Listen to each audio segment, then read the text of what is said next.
নমস্কাৰ বিশ্ব ধপাত বিৰোধী দিৱসৰ বিশেষ অনুষ্ঠানটিলৈ আপোনালোকক স্বাগতম জনাইছো সমগ্ৰ বিশ্বতে এক মাৰাত্মক সমস্যা হিচাপে থিয় দিছে ধপাত সেৱন আমাৰ ৰাজ্যখনতে নহয় দেশতে নহয় সমগ্ৰ বিশ্বতে এই সমস্যাৰ পৰা পৰিত্ৰাণ পোৱাৰ বাবে বিভিন্ন সময়ত বিভিন্ন ধৰণে প্ৰচেষ্টা চলাই অহা হৈছে সেই উদ্দেশ্যেৰে প্ৰতি বছৰে 31 মেত বিশ্ব ধপাত বিৰোধী দিৱস পালন কৰা হয় 2025 বৰ্ষত এই দিৱস পালন কৰা হৈছে এই বিষয়ে আমি কিছু কথা পাতিম আমাৰ ষ্টুডিঅ'ত দুগৰাকী বিশেষ ব্যক্তি উপস্থিত আছে মই প্ৰথমে চিনাকি কৰি দিছো আমাৰ সৈতে উপস্থিত আছে ডক্টৰ শ্ৰৱণা মিশ্ৰ ভাগৱতী বাইদেউ বিশিষ্ট কৰ্কট ৰোগ বিশেষজ্ঞ তেখেত আমাৰ ডক্টৰ বি বৰুৱা কেন্সাৰ ইনষ্টিটিউটৰ অধ্যাপিকা হিচাপে কৰ্মৰত লগতে উপস্থিত আছে ডক্টৰ ৰমেশ ভট্ট ডাঙৰীয়া নমস্কাৰ তেখেত ৰাজ্যিক পৰামৰ্শদাতা আমাৰ ৰাষ্ট্ৰীয় ধপাত নিয়ন্ত্ৰণ কাৰ্যক্ৰমৰ আমি এই বিষয়ে কথা পাতিম বিশ্ব ধপাত বিৰোধী দিৱস কিয় পালন কৰা হয় প্ৰথমে বাইদেউ আপোনাৰ পৰাই মই জানিব বিচাৰিছো যেহেতু প্ৰতি বছৰে পালন কৰি অহা হৈছে আমি কম বেছি পৰিমাণে সজাগ কিন্তু সজাগতা হয়তো যথেষ্ট প্ৰয়োজন আছে কিয় এই দিৱস পালন কৰি অহা হৈছে আপুনি এইমাত্ৰ যেটো কথা ক'লে যে আমি সজাগ কিন্তু সজাগতাৰ আৰু প্ৰয়োজন আছে আৰু বিশ্ব ধপাত বিৰোধী দিৱস যেটো আমাৰ কৰো ৱৰ্ল্ড নো টবেকো ডে সেইটোৰ উদ্দেশ্যটো হৈছে ব্যাপকভাৱে সমাজত ধপাতৰ বিৰুদ্ধে সজাগতাৰ সৃষ্টি কৰা ধপাতৰ বিভিন্ন অপকাৰিতাৰ বিষয়ে বা এইটো যে এটা নীৰৱ ঘাতক হিচাপে আমাৰ ক্ষতি সাধন কৰি আছে এইখিনি কথা আমি সকলোৱে জনা উচিত সেইবাবে এই দিৱসটো প্ৰতি বছৰে পালন কৰি থকা হৈছে অৰ্থাৎ ইয়াৰ তাৎপৰ্য আৰু প্ৰাসংগিকতা বৰ্তমান সময়ত যথেষ্ট আছে ভৱিষ্যতেও থাকিব যেতিয়ালৈকে আমি নিয়ন্ত্ৰণ কৰিব নোৱাৰো এতিয়া ভট্ট ডাঙৰীয়া বাইদেউ যেহেতু ক'লে যে সজাগতা অধিক প্ৰয়োজন আছে আমি যদিও সজাগ কম বেছি পৰিমাণে ইয়াৰ সময় ইতিহাস জানিব বিচাৰিছো আৰু বৰ্তমান সময়ত ইয়াৰ তাৎপৰ্য বা প্ৰাসংগিকতা বুলি যদি আপোনাক সুধো আপুনি কি বুলি ক'ব তো যেটো আমাৰ বিশ্ব যেটো আমাৰ তবত মানে ধপাত নিৰাময় কৰা যেটো আমাৰ দিৱস এইটো আমাৰ বিশ্ব স্বাস্থ্য সংস্থা আৰু আমাৰ ৰাষ্ট্ৰসংঘৰ যিমান ৰাষ্ট্ৰ আছে সবৰ লগত লগ লাগি তেওঁলোকে এটা কনভেনচন বুলি কয় আমি কনভেনচনৰ ডিসিশন লয় যে আমি এটা প্ৰতি বছৰে এটা নতুন নতুন বিষয় লৈ পেলাই আমি ধপাতৰ ওপৰত সজাগতা কাৰণ ধপাতৰ যেটো ব্যৱসায় ধপাত উদ্যোগবিলাকে বিভিন্ন ধৰণে বিভিন্ন মানে বুদ্ধি লগায় মানে জনসমাজত মাজত কেনেকৈ ধপাতৰ বিস্তৃত কৰিব পাৰে তেওঁলোকে চেষ্টা কৰে আৰু লগতে আমাৰ জনসাধাৰণৰ বা আমাৰ যিবিলাক আমি চৰকাৰী আৰু বেচৰকাৰী সংস্থা আছে আৰু ৰাইজৰ আমাৰ দায়িত্ব হ'ল আমি কেনেকৈ এই ধপাতৰ যিখিনি আমাৰ স্বাস্থ্যৰ প্ৰতি যিখিনি ভাবুকি বা সমাজৰ প্ৰতি যিখিনি ভাবুকি সেইখিনি আমি কেনেকৈ নোহোৱা কৰিম সেই বিষয়ৰ ওপৰত আমি সজাগতা বঢ়াব লাগে সেইকাৰণে বিশ্ব স্বাস্থ্য সংস্থাৰ এই কনভেনচনত তেওঁলোকে এটা মে 31 মেত আমি এটা বিশ্বৰ গোটেই বিশ্বকে মানে জাগৰণ কৰিবৰ কাৰণে এই আমি এটা ৱৰ্ল্ড এটা নো টবেকো ডে এটা আমি ঠিক কৰি ল'লো আৰু প্ৰতি বছৰে কি কৰা হয় এটা থিম এটা লোৱা হয় ইয়াত যেনেকৈ এই বছৰ আমাৰ এই বিশ্বৰ ৱৰ্ল্ড নো টবেকোৰ থিম হৈছে কি মানে এক্সপ'জিং দ্য টেকটিক অফ টবেকো ইণ্ডাষ্ট্ৰি আমি তেওঁলোকে যেনেকৈ ধৰক বিভিন্ন ধৰণৰ তেওঁলোকে বুদ্ধি লগায় যেনেকৈ আমাৰ এটা বৰ বি এটা আমাৰ সমাজত বিয়পি দিব বিচাৰিছে সেই যিখিনি কিছুমান মিছা কথা কয় কিবা কয় সেইখিনি আমি কেনেকৈ আমি তেওঁলোকৰ মুখাখন কেনেকৈ খুলি দিব পাৰোঁ সেইটোৱে মেইন এইবাৰৰ বিষয়বস্তু মূল বিষয়বস্তু যেনেকৈ ৰংচঙীয়া পেকেটৰ ভিতৰত কেনেকৈ আমাৰ মাৰাত্মক বিষ আমি কেনেকৈ তেওঁলোকে প্ৰমোট বা তেওঁলোকে মানুহৰ মাজলৈ লৈ আহিছে বিভিন্ন বুদ্ধি কৰি মিছা কিছুমান প্ৰতিশ্ৰুতি দি পেলাই সেই বস্তুটো আমি কেনেকৈ সেই মুখাখন আমি খুলি দিব লাগে এইবাৰ সেইটোৱে হৈছে আমাৰ ৱৰ্ল্ড নো টবেকো ডে আমাৰ থিম মূল বিষয়বস্তু খুব গুৰুত্বপূৰ্ণ মূল বিষয়বস্তু হিচাপে লোৱা হৈছে আৰু ছাৰে যিখিনি কথা কৈছে যে আমাৰ শৰীৰত আচলতে ধপাত সেৱনে যথেষ্ট ক্ষতি সাধন কৰে আমাৰ মানৱ শৰীৰটো যদি আমি পবিত্ৰ বুলি ভাবোঁ বা মন্দিৰ বুলি জ্ঞান কৰোঁ তেতিয়াহ'লে আমি পূজা কৰিব লাগিব শৰীৰটোৰ যত্ন লোৱাটো উচিত কিন্তু ধপাত সেৱনৰ ফলত আমাৰ শাৰীৰিক বা মানসিকভাৱে আমি বিভিন্ন ৰোগত আক্ৰান্ত হ'ব পাৰোঁ মাৰাত্মক ৰোগ এই বিষয়ে মই বাইদেউৰ পৰা জানিব বিচাৰিছোঁ ছাৰে যিখিনি ক'লে যে বিষ সেৱন কৰি থকা বুলি কৈছে আমাৰ জনসাধাৰণে ধপাত সেৱনৰ জৰিয়তে এটা আমাৰ শাৰীৰিক বা মানসিকভাৱে কি মাৰাত্মক ৰোগ হ'ব পাৰে এতিয়া তুমি যেটো ক'লা শাৰীৰিক বা মানসিকভাৱে আচলতে ধপাতে অকল শাৰীৰিক বা মানসিকভাৱে নহয় অৰ্থনৈতিকভাৱে আৰু সামাজিকভাৱেও মানুহক ক্ষতি সাধন কৰে এতিয়া প্ৰথমতে মই আহিছো ফিজিক্যাল মানে শাৰীৰিক ক্ষতিখিনিৰ কথা তুমি যেহেতু সুধিছা এই ক্ষতিখিনি সঁচাকৈ যেনেকৈ ক'লে ডক্টৰ ভট্টই মাত্ৰ ক'লে যে এইটো বৰবিষ বুলি ক'ব পাৰি তাতে 438টা ৰাসায়নিক পদাৰ্থ আছে বিভিন্ন বেয়া ৰাসায়নিক পদাৰ্থ আৰু তাৰ ভিতৰতে 48টাতকৈও বেছি এনেকুৱা ধৰণৰ পদাৰ্থ আছে যিটোৱে আমি ডাইৰেক্টলি আমি দেখো যে কাৰ্চিনোজেনেছিছ তাৰ মানে কৰ্কট ৰোগ কৰিব পৰা ক্ষমতা থকা গতিকে যিখিনি ইয়াতে ৰাসায়নিক দ্ৰব্য আছে সেই ৰাসায়নিক পদাৰ্থবিলাকে শৰীৰত ভৰিৰ মূৰৰ চুলিৰ আগৰ পৰা ভৰিৰ বুঢ়া একেবাৰে আঙুলিৰ মূৰলৈকে শৰীৰৰ ভিতৰৰ পৰা শৰীৰৰ বাহিৰলৈকে প্ৰত্যেকটো অংগ প্ৰত্যংগই ক্ষতি সাধন কৰে যেনেকৈ প্ৰথমতেই মই ক'ব বিচাৰিছোঁ যে কৰ্কট ৰোগৰ বিষয়ে যদি আমি কওঁ তেতিয়াহ'লে কৰ্কট ৰোগৰ যিখন টবেকো ৰিলেটেড কৰ্কট ৰোগৰ লিষ্ট সেইখন দিনে দিনে বাঢ়ি গৈ আছে আমি দেখা পাইছোঁ যে পুৰুষৰ ক্ষেত্ৰত প্ৰায় 50% কৰ্কট ৰোগ আৰু মহিলাৰ ক্ষেত্ৰত প্ৰায় 25% কৰ্কট ৰোগেই থপাতজনিত কাৰণত হয়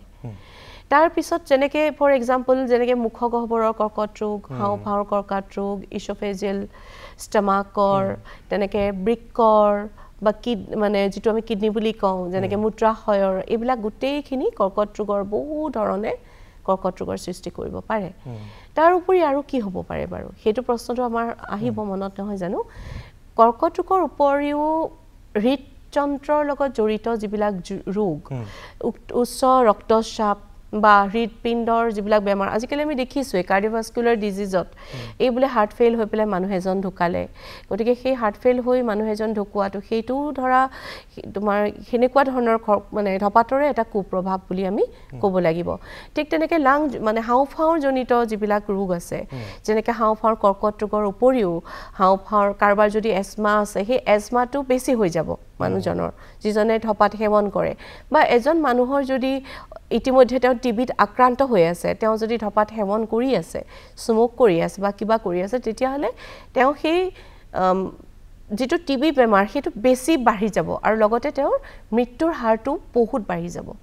ঠিক তেনেকৈ এটাৰ বিশেষ ধৰণৰ কিছুমান ৰোগ আছে এমফাইচেমা বুলি আমি কওঁ মানে লাঙৰ ভিতৰত এটা বিশেষ ৰোগ সেই ৰোগটোৰ সৃষ্টিও কিন্তু ধপাতজনিত কাৰণত হয় ঠিক তেনেকৈ আৰু বিভিন্ন ধৰণৰ হাওঁফাওঁৰ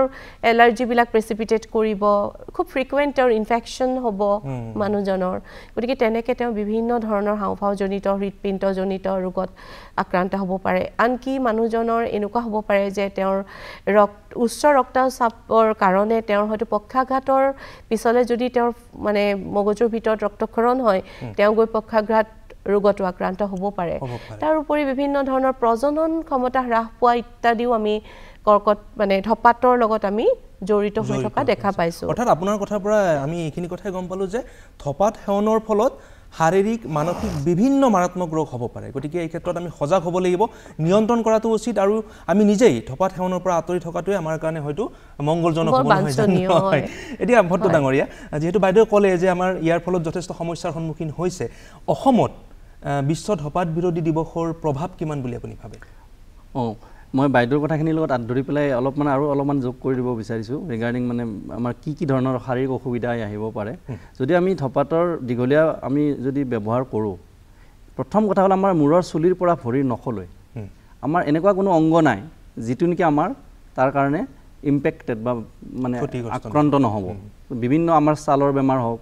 মানুহৰ সৌন্দৰ্যৰ কথা হওক চুলি পকা চুলি সৰা এইবিলাকৰ পৰা আৰম্ভ কৰি একদম ভৰিৰ নখত যে আমাৰ নখবিলাক নোহোৱা হৈ যায় এইবিলাক গোটেইবিলাকতে আমাৰ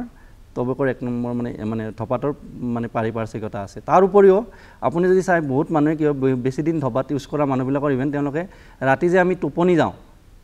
টোপনি যোৱাৰ যিখিনি মানুহৰ মানুহ শোৱা সময়খিনি তেওঁলোকৰ নিজৰ সময় তো সেই টোপনি যোৱা ক্ষমতাও বহুতৰ নোহোৱা হৈ যায় যিটো আমাৰ এটা মানসিক বেমাৰ বুলি কওঁ আমি ঠিক তেনেদৰে আমি যেনেকৈ নৰ্মেল ধৰক আমাৰ সময়মতে আমি শৌচাগাৰত যোৱা সময়মতে এইবিলাক কৰা সেইবিলাকৰো মানুহৰ দীঘলীয়া ব্যৱহাৰ কৰিলে সেইবিলাকৰ ইম্পেক্ট হয় সেইকাৰণে আমি এতিয়া নতুন যিবিলাক য়ং জেনেৰেশ্যন আহিছে তেওঁলোকক আমি এটা মেছেজ দিওঁ যে অকল যে আগতে আমি কৈ আহিছিলোঁ যে মানে ধপাত খালে মানুহৰ কৰ্কট ৰোগ হয় ধপাত খালে কৰ্কট ৰোগ হয় 100% সঁচা এই কথাটো 100% সঁচা কিন্তু ধপাত খালে অকল কৰ্কট ৰোগেই নহয় বাইদেউ কৈ যোৱাৰ নিচিনা বাকী যিবিলাক আমাৰ বিশেষ বেলেগ অংগ প্ৰত্যংগ সেইবিলাকতো ধ্বংস হয়ে আনকি ধপাত খোৱা মানুহৰ এতিয়া দেখিব যে তেওঁলোকে ল'ৰা ছোৱালী জন্ম দিব পৰা যিটো প্ৰজনন ক্ষমতা আমি পুৰুষৰ ক্ষেত্ৰত নপুংসতা বা মহিলাৰ ক্ষেত্ৰত যিটো আমি বাজাপন বুলি কওঁ সেইটো লেভেলো মানে সেইবিলাকো হয় সেইকাৰণে আপোনালোকে দেখিব এতিয়া দেখিছে আমি গোটেই গুৱাহাটীখনতে যদি আপোনালোকে লক্ষ্য কৰে অসমৰ আগতে আমি ইমান ফাৰ্টিলিটি ক্লিনিক নাছিলে এতিয়া চাব আপুনি প্ৰতিটো ৰাস্তাতে যদি যায় আপুনি এটা ফাৰ্টিলিটি ক্লিনিক আছেই তো গতিকে ইয়াত আমাৰ বহুতখিনি মানুহৰ এই প্ৰব্লেম সমস্যাৰ বহুত ক্ষেত্ৰত থপাতেও বহুতখিনি ইয়াত মানে আমাৰ কণ্ট্ৰিবিউট কৰিছে মানে এই সমস্যাটো তাৰপিছত নেক্সট কুৱেশ্যনটো কি কৰিছে অতি গুৰুত্বপূৰ্ণ কথা আপুনি কৈছে অসমত ইয়াৰ প্ৰভাৱ সম্পৰ্কে মই জানিম তাৰ আগতে বাইদেউ আপোনাৰ পৰা জানিব বিচাৰিছোঁ যিহেতু গোটেই কথাখিনিৰ পৰা আমি গম পাইছোঁ যে সজাগতা আৰু সচেতনতা আমাৰ মূল উপায় বুলি আমি ক'ব পাৰোঁ নিয়ন্ত্ৰণৰ বিষয়ে আমি কথা পাতিম তাৰ আগতে ধৰক আপুনি নিজেও এটা সংস্থাৰ লগত জড়িত হৈ আছে নহয় জানো এই বিষয়ে কওকচোন সজাগতা আৰু সচেতনতা অধিক বৃদ্ধিৰ বাবে আমি কি কাম কৰিব পাৰোঁ এতিয়া আপোনাৰ যিটো প্ৰশ্ন সেইটো প্ৰশ্ন আমি কি কৰি আছোঁ সেই বিষয়ে কৈ পেলাই আৰম্ভ কৰোঁ আচলতে আমি বি বৰুৱা কৰ্কট প্ৰতিষ্ঠানত 2003 চনৰ পৰাই আমাৰ এটা প্ৰিভেণ্টিভ অংকলজি বুলি এটা ডিপাৰ্টমেণ্ট আছে সেই মই চাওঁ বাৰু এইটো ডিপাৰ্টমেণ্ট সেই ডিপাৰ্টমেণ্টৰ পৰা আমি বিভিন্ন গাঁও চহৰ বিভিন্ন অঞ্চললৈ গৈ উত্তৰ পূৰ্বাঞ্চলৰ আমি সজাগতা বৃদ্ধিৰ কাৰণে কিছুমান কেম্পছ আয়োজন কৰোঁ সেই কেম্পছবিলাক আমি অকল জনসাধাৰণৰ মাজতেই নহয় আমি যিবিলাক স্কুলছ আছে কলেজেছ আছে সেইবিলাকতো আমি কৰোঁ এতিয়া সেইখিনিতে মোৰ এটা নিজৰ মনোভাৱ যে যদি সঁচাকৈ আমি সমাজত সজাগতা বৃদ্ধি কৰিব লাগে তেতিয়াহ'লে আমি কিন্তু সকলোৱে একেলগে কাম কৰিব লাগিব এটা ইনষ্টিটিউশ্যনে বা এটা অৰ্গেনাইজেশ্যনে অকলে কাম কৰি পেলাই কিন্তু এই বৃহৎ অঞ্চল এটাত সজাগতা বৃদ্ধি কৰা কিছু পৰিমাণেহে সম্ভৱপৰ মই অসম্ভৱ বুলি নকওঁ গতিকে সেই ক্ষেত্ৰত প্ৰত্যেকটো ছেক্টৰ এডুকেশ্যন মানে আপোনাৰ বিজনেছ ছেক্টৰৰ মানুহ হওক এডুকেশ্যনৰ ছেক্টৰৰ মানুহ হওক হেল্থৰ হওক বা গভৰ্ণমেণ্ট নন গভৰ্ণমেণ্ট গোটেইখিনি একেলগে মিলি যদি আমি প্ৰত্যেকে অলপ সজাগতাও কৰোঁ এজনে 10জনক কৰিলে সেই 10জনে আৰু 10জনক তেনেকৈও যদি আগুৱাই যাব পাৰোঁ সেই ক্ষেত্ৰত বহুখিনি আমি কৰিব পাৰোঁ তাৰোপৰি মিডিয়াৰ ৰোলটো বহুত প্ৰয়োজনীয় কাৰণ আমি এইখন মঞ্চৰ পৰা আজি হয়তো লক্ষাধিক মানুহক হয়তো আমি এৱেৰ কৰিব পাৰিছোঁ টবেকৰ বিষয়ে যিটো হয়তো আমাৰ কাৰণে বছৰ লাগিল হয় যদি আমি এটা ঠাইত গৈ পেলাই কৰিলোঁ হয় গতিকে এই ক্ষেত্ৰত কিন্তু মিডিয়াৰ ৰোল আপোনালোকৰ ৰোলটো সঁচাকেই বহু প্ৰয়োজনীয় আৰু মই ভাবোঁ মিডিয়া এইটো ৰোল প্লে কৰিলে বহুত ভাল হ'ব অৰ্থাৎ সমূহীয়া প্ৰচেষ্টাৰে আমি আগবাঢ়িব লাগিব আৰু সজাগতা আৰু সচেতনতা সৃষ্টিত প্ৰতিজন ব্যক্তিৰ আচলতে দায়িত্ব আৰু কৰ্তব্য আছে আৰু মিডিয়াৰ কৰ্তব্য আছে নিশ্চয় খুবেই গুৰুত্বপূৰ্ণ কথা আপুনি কৈছে এতিয়া ভট্ট ডাঙৰীয়া যিহেতু অসমত মোৰ প্ৰভাৱ সম্পৰ্কে জানিব বিচাৰিছোঁ তাৰ উপৰি যিহেতু ৰাষ্ট্ৰীয় ধঁপাত নিয়ন্ত্ৰণ কোষ আমাৰ ৰাজ্যিক আৰু ৰাষ্ট্ৰীয় পৰ্যায়তো আছে নহয় জানো ইয়াৰ কাৰ্যক্ৰমণিকাৰ বিষয়ে আমি কিছু জানি ল'ব বিচাৰিছোঁ ঠিক আছে আপুনি এটা খুব ভাল প্ৰশ্ন কৰিছে যিটোৰ দ্বাৰা আমি গোটেই আভাসটো পাম কেনেকৈ আমি আগবাঢ়ি আমাৰ মানে কোৱাণ্টাম অফ দ্য প্ৰব্লেম কি আছে মেইন আমাৰ সমস্যা কিমান আৰু আমি কেনেকৈ আগবাঢ়ি আছোঁ তো দুইটা বস্তুৱে মই দুই ধৰণে কৰিম প্ৰথমতে মই গোটেই আমাৰ ৰাষ্ট্ৰীয় সমস্যাটোৰ কথা ক'ব খুজিছোঁ যদি আমি ভাৰতৰ কথা কওঁ তেতিয়াহ'লে আমাৰ এতিয়া টবেকো যিটো আমাৰ ধঁপাতৰ যিটো পৰিসংখ্যা আমাৰ হয় সেইটো দুটা আমাৰ ছাৰ্ভে হয় এটা হৈছে আপোনাৰ গ্ল'বেল এডাল্ট টবেকো ছাৰ্ভে আৰু এটা হ'ল গ্ল'বেল ইয়থ টবেকো ছাৰ্ভে এই দুটা ছাৰ্ভে হয় এইটো ইণ্টাৰনেশ্যনেল লেভেলৰ পৰাই চববিলাক ৰাষ্ট্ৰতে হয় যিবিলাক সেই সমীক্ষা অনুসৰি ভাৰতত আমাৰ মোটামুটি 26.7 কোটি মানুহে মানে বিভিন্ন ধৰণৰ ধঁপাত তেওঁলোকে লয় মানে আমাৰ 130 কোটি আছিলে যেতিয়া ছাৰ্ভে কৰিছিলে তো 130 কোটি মানুহৰ ভিতৰত 27 কোটি মানুহে তাৰমানে বেলেগ ফৰ্মত থকা বা ধোৱা নথকা তাৰ ভিতৰত আপুনি যদি চাই এই মানুহখিনি হ'ল 27 কোটি হৈছে 15 বছৰ আৰু তাৰ ওপৰৰ মানুহ তেতিয়া মানে ছাৰ্ভে কৰিছিলে তাৰ তলত ছাৰ্ভে কৰা নাছিলে আগতে সমস্যাটো তলৰ ক্ষেত্ৰত নাছিলে তাৰ ওপৰতে যদি আপুনি চাই মোটামুটি 20 কোটিমান মানুহে মানে আজিৰ দিনত 20 কোটি এই মানে ছাৰ্ভেৰ সময়ত 20 কোটিমান মানুহে ধোঁৱাযুক্ত নহয় ধোঁৱা নথকা টবেকো মানে ধঁপাত তেওঁলোকে সেৱন কৰে সেই ছাৰ্ভে সমীক্ষা মতে আৰু প্ৰায় 10 কোটিমান মানুহে মানে এই আপোনাৰ ধোঁৱাযুক্ত সেৱন কৰে মানে গোটেই মানে যদি আমি ইণ্ডিয়াৰ পাৰ্চপেক্টিভত চাওঁ তাৰোপৰি আমি এটা সেই সমীক্ষাটোৱে কৈছে যে প্ৰতি 10জন মানুহৰ ভিতৰত যদি চাওঁ এজন মানুহে বেলেগ ফৰ্মত মানে বেলেগ ধৰণৰ টবেকো মানে ধঁপাত কিবা নহয় কিবা এটা খায় আৰু ঠিক তেনেদৰে 5জনৰ ভিতৰত এজনে আপোনাৰ ধোঁৱাযুক্তটো মানে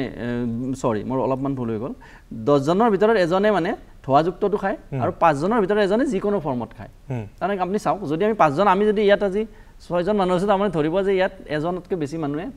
খায় সমীক্ষা মতে ধঁপাত সেৱন কৰে এতিয়া সেইটো আমি নিজে জানিম কিমান সঁচা মিছা ঠিক তেনেদৰে যদি আমি অসমৰ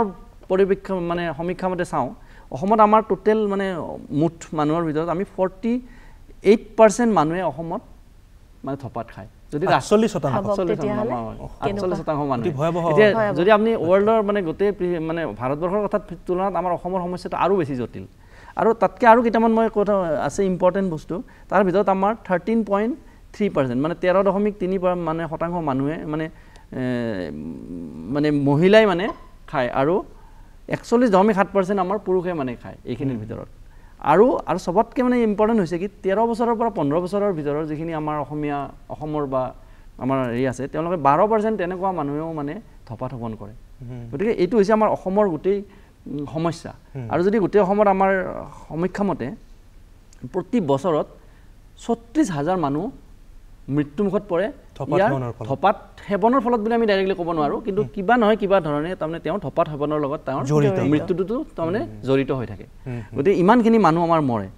এইখিনি কথা কোৱাৰ লগে লগে আৰু এটা মই বিশেষ এটা তথ্য আপোনালোকক ক'ব খুজিম আমাৰ ছাৰ্ভে দুবাৰ হৈছিলে এবাৰ হৈছিলে আপোনাৰ 2009ত আৰু এবাৰ হৈছিলে 2016ত মানে এই 5 বছৰৰ মূৰে মূৰে হয় আৰু এই বছৰ হ'ব তো তেতিয়া কি দেখা গৈছে যে 2009ত যেতিয়া চাইছিলোঁ তেতিয়া অসমত আমাৰ 29% মানুহে 39% মানে 39% মানুহে তেতিয়া ধঁপাত সেৱন কৰিছিলে যেতিয়া আমাৰ 2009ত যেতিয়া সমীক্ষা কৰিছিলে আৰু যেতিয়া 2016ত সমীক্ষা কৰিলে তেতিয়া মই কোৱাৰ নিচিনা 48% মানুহে সেৱন কৰিছে তাৰমানে চাওক আমি যদিও আমি কৈছোঁ আমি উন্নতি হৈছে চিভিলাইজ হৈছোঁ কিন্তু আমাৰ ধঁপাত সেৱনৰ ক্ষেত্ৰত যদি ক'ব যাওঁ আমি তলফালে গৈছোঁ আমাৰ বেছি মানুহে সেৱন কৰিছে তো এইটো মেইন কাৰণ হৈছে আমাৰ বিভিন্ন মানে কোম্পানীবিলাকে যিবিলাক আমাৰ ধঁপাতৰ যিবিলাক উদ্যোগ আছে তেওঁলোকৰ বিভিন্ন ধৰণৰ প্ৰমোচন আৰু কিবা সেইকাৰণে আজি ৱৰ্ল্ড নট অবগেটেড এইটো বিষয় ল'ব লগা হৈছে মূল বিষয়বস্তু হিচাপে লৈছে আৰু এটা ইয়াৰ লগত আৰু এটা মই বস্তু কৰোঁ ইয়াত চাওক আমি যদি গোটেই বস্তুটো এই যিমান হেল্থ ইম্পেক্ট হৈছে ইমান মানুহ মৰিছে তাৰোপৰি বহুত মানুহ আমি চিকিৎসা দিব লগা হৈছে বিভিন্ন প্ৰগ্ৰেম চলাব লগা হৈছে যদি আমি গোটেই সমস্যাটো চাওঁ তেতিয়াহ'লে আপোনাৰ 1,05,000 কোটি টকাৰ মানে এই গোটেই সমীক্ষাটো এটা ইকনমিক এনালাইচিছ কৰিছে আৰু যদি আমি ধঁপাত উদ্যোগৰ পৰা আমাৰ ধৰক ৰেভিনিউৰ কথা আহে কিমান ৰেভিনিউ পাওঁ তেতিয়া আপুনি চাব 17,000 কোটি টকা আমাৰ অসমে ৰেভিনিউ পায় হা কিন্তু আমি খৰচ কৰি আছোঁ 1,05,000 কোটি টকা তাৰমানে কিমান ডিফাৰেঞ্চ আমি পাইছোঁ অকণমান গতিকে সেইকাৰণে আমাৰ মানে আমি যে কৈ আছোঁ আমি প্ৰমোট কৰিছোঁ আমাৰ গভৰ্ণমেণ্টে প্ৰমোট কৰাৰ কথা নাহে এইটো মানে প্ৰব্লেমটো সেই ল'বলৈ বুজিব নিশ্চয় অৰ্থাৎ আৰ্থসামাজিক দিশৰ লগতে আমাৰ সৰ্বাংগীন বিকাশত বাধাৰ সৃষ্টি কৰিছে ধঁপাত সেৱনৰ দৰে এনেকুৱা সমস্যাই গতিকে এই সমস্যা নিয়ন্ত্ৰণ কৰাটো আমাৰ কাৰণে অতি প্ৰয়োজন আৰু সেইবাবেই হয়তো প্ৰতি বছৰেই বিশ্ব ধঁপাত বিৰোধী দিৱস পালন কৰি অহা হৈছে এটা বাইদেউ প্ৰত্যক্ষভাৱে ধঁপাত সেৱন কৰা আৰু পৰোক্ষভাৱে ধঁপাত সেৱন কৰাৰ তেনেকুৱা কথা কিছুমান আছে বুলি আমি গম পাওঁ এই বিষয়ে অকণমান কওকচোন যদি কোনোবাই প্ৰত্যক্ষভাৱে ধঁপাত সেৱন কৰিছে কিন্তু পৰোক্ষভাৱে যিগৰাকীয়ে ধঁপাত সেৱন কৰি আছে তেওঁৰ ক্ষেত্ৰত কিমান ক্ষতিকাৰক হ'ব পাৰে চাওক এতিয়া প্ৰত্যক্ষ ধূমপান মানে এক্টিভ স্মকিং মানুহজনে নিজে খাই আছে স্মোকৰ কথাই কৈছোঁ এতিয়া পেছিভ স্মকিং মানে হৈছে পৰোক্ষ ধূমপান মানে ধৰক যিজনে খাই আছে তেওঁ এৰি দিয়া ধোঁৱাটো ওচৰৰজনে গ্ৰহণ কৰি আছে এতিয়া চাওক ধঁপাতৰ যিটো ক্ষতিকাৰক যিটো প্ৰভাৱ সেইটো এক্টিভ স্মকিং আৰু পেছিভ স্মকিং দুয়োটাতেই হয় মানে যিজনে খাই আছে তেওঁৰ যিমানখিনি ক্ষতি হ'ব যিজনে পেছিভ স্মক কৰি আছে তেওঁৰো তাতকৈ বেছিহে হ'ব বৰঞ্চ মানে সেইখিনি সময়ত বুজি পাইছেনে গতিকে এক্টিভ স্মকিং বা পেছিভ স্মকিং মানে এক পৰোক্ষ বা প্ৰত্যক্ষ ধূমপান দুয়োটাই ক্ষতিকাৰক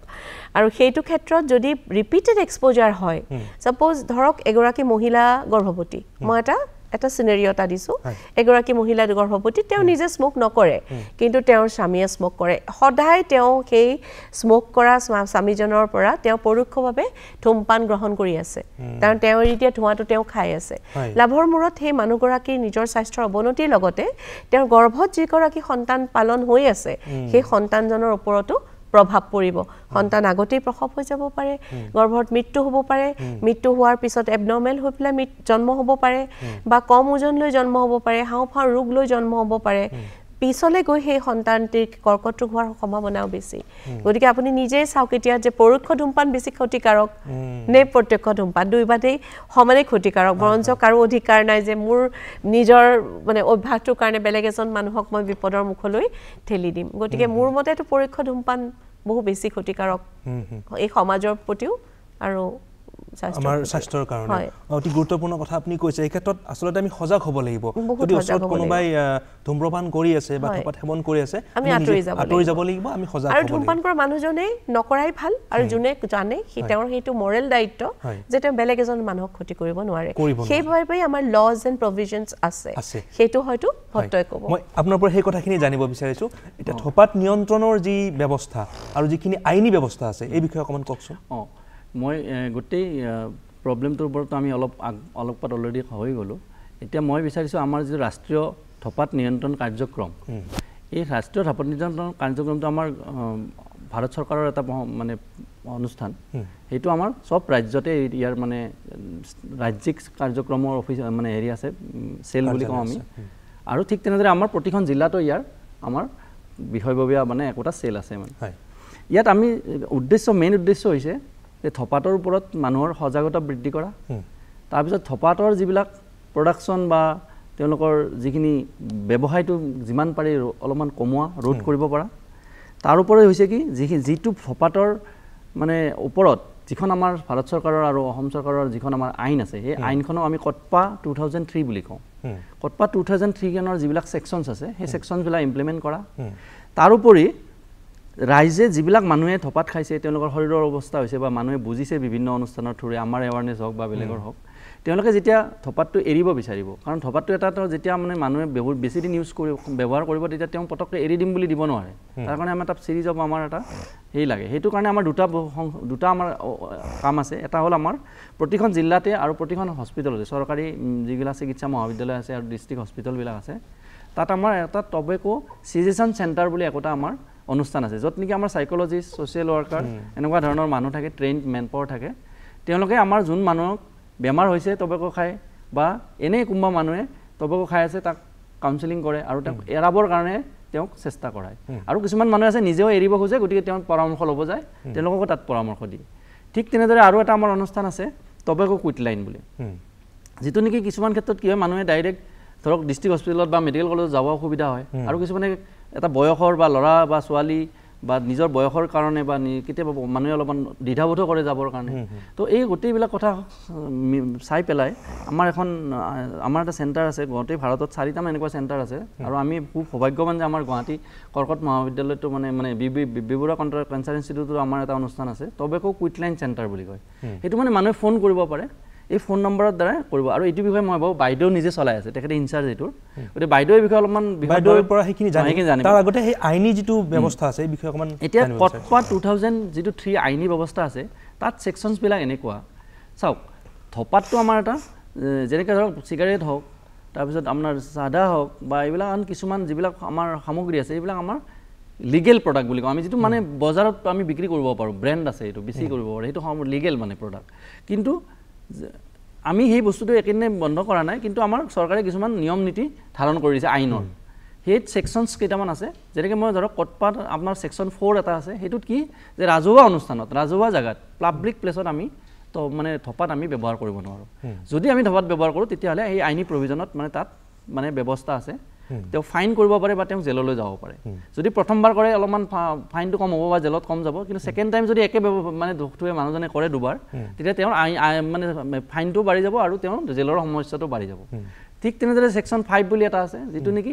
কোম্পানীবিলাকৰ কাৰণে যেনে ধৰক যেতিয়া টবেকৰ যিটো পেকেট বনাব বস্তু এটা যিটো আমাৰ যেনেকৈ বনাব চিগাৰেটৰ পেকেটেই হওক বা চাদাৰ পেকেটেই হওক সেই পেকেটটোত তেওঁলোকে ৱাৰ্ণিংটো দিব লাগিব মানে মানুহক সজাগ কৰি দিব লাগিব যে ধপাতটো স্বাস্থ্যৰ কাৰণে ক্ষতিকাৰক আৰু ইভেন ধৰক কেঞ্চাৰ হোৱা মুখৰ এনেকুৱা বিকৃত ফটো বা এনেকুৱা মানুহ সজাগ কৰিব পৰা ফটো তাত পেকেটটোৰ ভিতৰত 100 ভাগৰ 75 ভাগেই মানে সেই ফটো থাকিব লাগিব যাতে মানুহে ভালকৈ ভিজিবল হয় তো তাৰমানে মানুহ সজাগ কৰি দিয়ে যাতে এইটো বেয়া বস্তু আপুনি নাখাব বন্ধ যদিও কৰা নাই সেইটো এটা ছেকশ্যনছ আছে ঠিক তেনেদৰে আৰু এটা ছেকশ্যন 6A আছে ছেকশ্যন 6B আছে এইবিলাকত কি কোৱা হৈছে যে মাইনৰ 18 বছৰৰ তলৰ ল'ৰা ছোৱালীখিনিক আমি কোনো পধ্যে টবেকো বিক্ৰী কৰিব নোৱাৰোঁ কোনো দোকানী বিক্ৰী কৰিব নোৱাৰে তাৰোপৰি দোকানত যেতিয়া টবেকো বিক্ৰী কৰিব তেওঁলোকে তাত ৱাৰ্ণিং ছিগনেল বা এনেকুৱা চাইনবোৰ্ড লগাই ৰাখিব লাগিব তাৰপিছত আৰু এটা আছে আপোনাৰ স্কুল যিবিলাক আমাৰ এডুকেশ্যনেল ইনষ্টিটিউট আছে এই এডুকেশ্যনেল ইনষ্টিটিউটবিলাকত 100 গজৰ ভিতৰত তেওঁলোকে যিবিলাক দোকান থাকিব তাত কোনো ধৰণৰ টবেকো ৰাখিব নোৱাৰে তো এই ধৰণৰ আমাৰ ছেকশ্যনছবিলাক আছে ঠিক তেনেদৰে আৰু এখন আমাৰ আইন আছে সেইখন হৈছে আপোনাৰ পেকা বুলি কয় পেকা 2019 সেইখনত আমাৰ ইলেক্ট্ৰনিক চিগাৰেট ভাৰতবৰ্ষত বনোৱা বিক্ৰী কৰা বা এইবিলাক ট্ৰেন্সপৰ্ট কৰা পুৰা নিষিদ্ধ নিষিদ্ধ এইবিলাক আইন আছে আইনী বাধা যথেষ্ট আছে আৰু আইন প্ৰণয়ন কৰা হৈছে যদি কোনো ব্যক্তি এনেকুৱা কাম কৰে তেতিয়া তেওঁ দোষীও হ'ব পাৰে বা তেওঁ আপুনি যিখিনি কৈছে শাস্তিৰ সন্মুখীন হ'ব পাৰে এতিয়া মই আৰু 2-3টামান কথা কেলে এই সুযোগতে কৈ দিব বিচাৰিছোঁ এটা হৈছে আমাৰ গোটেই মানে ৰাষ্ট্ৰীয় ধঁপাত নিয়ন্ত্ৰণ কক্ষ মেইনলি আমি কি কৰিব বিচাৰিছোঁ এক নম্বৰেতো আপোনালোকক কোৱাৰ নিচিনা আমি মানুহ কাউন্সেলিং বা তেওঁলোকক আমি সুবিধাবিলাক দিব খুজিছোঁ বা কাৰোবাক যদি ট্ৰিটমেণ্ট লাগে ট্ৰিটমেণ্টটো আমি দিব খুজিছোঁ 2 নম্বৰতে আমি কি কৰিছোঁ আমি স্কুলবিলাক লৈছোঁ এতিয়া আপুনি দেখিব নতুন সময়খিনিত দেখিব আপুনি কোম্পানীবিলাকে নতুন য়াং জেনেৰেশ্যনক মানে খুব বেছিকৈ এট্ৰেক্ট কৰিবৰ কাৰণে চেষ্টা কৰিছে কাৰণটো হ'ল যিবিলাক মানে মানে ধঁপাত সেৱন কৰে তেওঁলোকৰ জীৱনৰ আধা সময়তে তাৰমানে 50% লাইফ টাইমত তেওঁলোকে ঢুকালে কি হয় মানুহ ঢুকালে যেনেকৈ আমাৰ ধৰক ফেমিলি বা আমাৰ আঙুৰি বঙৰি দুখ লাগে ঠিক তেনেদৰে টবেকো যিবিলাক মানে ধঁপাত উদ্যোগবিলাকৰো কিন্তু ক্ষতি হয় কাৰণ এজন মানুহ মৰাৰ লগে লগে তেওঁলোকৰ এজন কাষ্টমাৰ নোহোৱা হৈ যায় সেইকাৰণে তেওঁলোকে এটা নতুন টেকটিক লৈছে কি যাতে সৰু ল'ৰা ছোৱালী কেনেকৈ আগ্ৰহী কৰিব পাৰোঁ সেইকাৰণে তেওঁলোকে চিগাৰেটৰ উপৰি বেলেগ ধৰণৰ প্ৰডাক্ট যেনেকৈ হিটেড টবেকো প্ৰডাক্ট তাৰপিছত আপোনাৰ টবেকো পাউচ আৰু এনেকুৱা কিছুমান গুটকা যিবিলাক আজিকালি ওলাইছে ৰজনীগন্ধা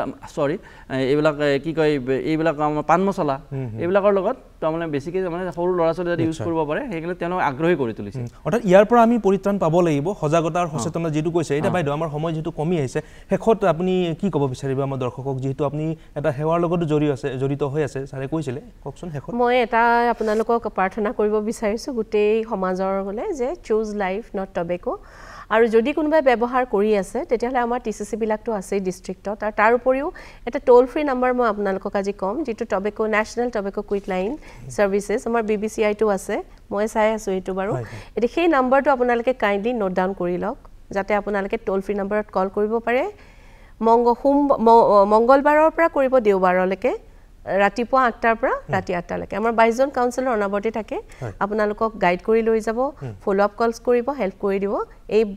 বস্তুটোৰ পৰা পৰিত্ৰাণ পাবলৈ এই নাম্বাৰটো লিখি লওক 1800-18-11 মানে 2356 আকৌ এবাৰ কৈ দিছোঁ 1800-11-2356 ধন্যবাদ খুবেই সুন্দৰ আৰু এই নম্বৰটোত আপোনালোকে ফোন কৰি যিকোনো সমস্যা বিশেষকৈ ধঁপাত সেৱনৰ ফলত হোৱা সমস্যাৰ পৰা পৰিত্ৰাণ পাবৰ বাবে আপোনালোকে যোগাযোগ কৰিব পাৰে আৰু আজিৰ এই বিশেষ অনুষ্ঠানত আমি যথেষ্ট কথা পাতিলোঁ আমি এটা কথাই উপলব্ধি কৰিলোঁ যে আমি সজাগ হ'ব লাগিব সচেতন হ'ব লাগিব আৰু বিশ্ব ধঁপাত বিৰোধী দিৱসৰ যি উদ্দেশ্য আছে যি তেওঁলোকৰ লক্ষ্য লৈ এই দিৱসটো পালন কৰি অহা হৈছে তাক আমি সাফল্যমণ্ডিত কৰিব লাগিব প্ৰত্যেকজন নাগৰিকৰে প্ৰত্যেকজন ব্যক্তিৰে দায়িত্ব আৰু কৰ্তব্য আছে আপোনালোক দুয়োকে অশেষ ধন্যবাদ জনাইছোঁ প্ৰিয় দৰ্শক আপোনালোক সজাগ হওক সচেতন হওক আৰু এই বিশ্ব ধঁপাত বিৰোধী দিৱসৰ লগত আপোনালোকে একেলগে আগবাঢ়ি গৈ এই সমস্যাৰ পৰা আমি সকলোৱে মুক্তি পোৱাৰ কাৰণে চেষ্টা কৰোঁ হওক তাৰে আশাৰে আজিৰ অনুষ্ঠানৰ পৰা বিদায় লৈছোঁ চাই থাকিব DD অসম